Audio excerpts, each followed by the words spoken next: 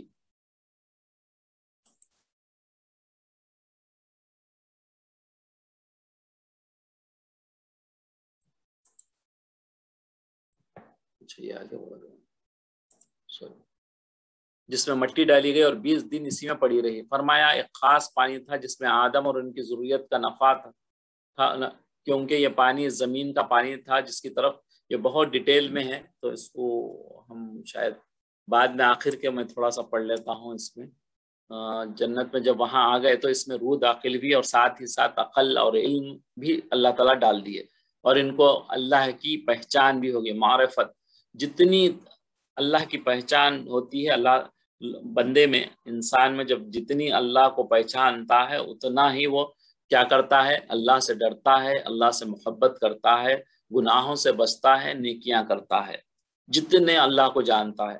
دیکھیں اب ہم میں جتنا ہم اللہ کو پہچانتے ہیں، جیسے علماء ہیں وہ اتنا اللہ کو پہچانتے ہیں تو ان کی زندگی پوری اللہ اللہ کرتے ہوئے گزر جاتی ہے، اور وہ جو اللہ کو نہیں پہچاننے والا ہے تو وہ گناہوں میں ملوث ہو کے اس کی زندگی گزرتی ہے۔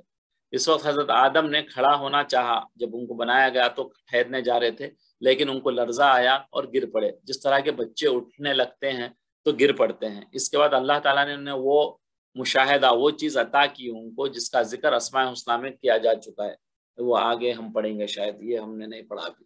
جب آپ کو یہ مشاہدہ ہوا تو آپ کی زبان سے اللہ اللہ اللہ لا الہ الا اللہ محمد الرسول اللہ نکلا۔ اس پر اللہ تعالیٰ نے آپ کو قوت عطا فرمائی جس سے آپ سیدھے کھڑے ہو کر جنت میں چلنے پھرنے لگے، جہاں جاتے۔ اس کے بعد آپ کی پسلی میں ایک دمبل، ایک پھنسی جیسا ہو گیا، موٹا جیسا ہو جاتا، اس کو دمبل بولتے ہیں ہم لوگ بھی، نمودار ہوا، نکلا وہ، جس سے آدمی کے سر جتنا ایک بڑا پھوڑا سا بن گیا وہ، جس میں سے پھٹ کر ایک چھوٹا سا ڈھانچہ نکلا اور نیچے گر گیا۔ حضرت آدم نے اسے دیکھا تو اسے اپنی شکل کا پایا اور اسے ویسا ہی چھوڑ دیا۔ جنت کی ہوا اور جھونکے اس ڈھانچے کو لگتے رہے، جس سے اس میں بہت جلد نشوا، وہ بڑھتے گیا، جیسے جیسے وہ ہوا لگتے رہی وہ بڑھتے گیا، بہت جلد بڑا ہو رہا ہے۔ لہذا آپ اس سے مانوس ہونے لگے، اس سے جو ہے نا ایک دل میں محبت کشش ہونے لگی ان کو۔ اللہ نے اس ڈھانچے میں عقل ڈال دی اور اس نے حضرت آدم سے کلام کرنا شروع کر دیا۔ اور کیا اس میں اللہ تعالیٰ عقل ڈال دی تو وہ کیا کرے، ہمارے آدم علیہ السلام سے بات چیت کرنے لگے۔ یہی بی بی حوا علیہ السلام تھی، اللہ تعالیٰ نے انہیں ایسے پیدا کیا۔ حضرت عبد الحق محدث دہلوی رحمۃ اللہ علیہ نے اپنی کتاب میں لکھا ہے کہ حضرت آدم علیہ السلام کا حضرت حوا علیہ السلام سے نکاح ہوا۔ ملائکہ نے حضرت آدم علیہ السلام سے مہر ادا کرنے کو کہا۔ آپ نے پوچھا مہر کیا ہے؟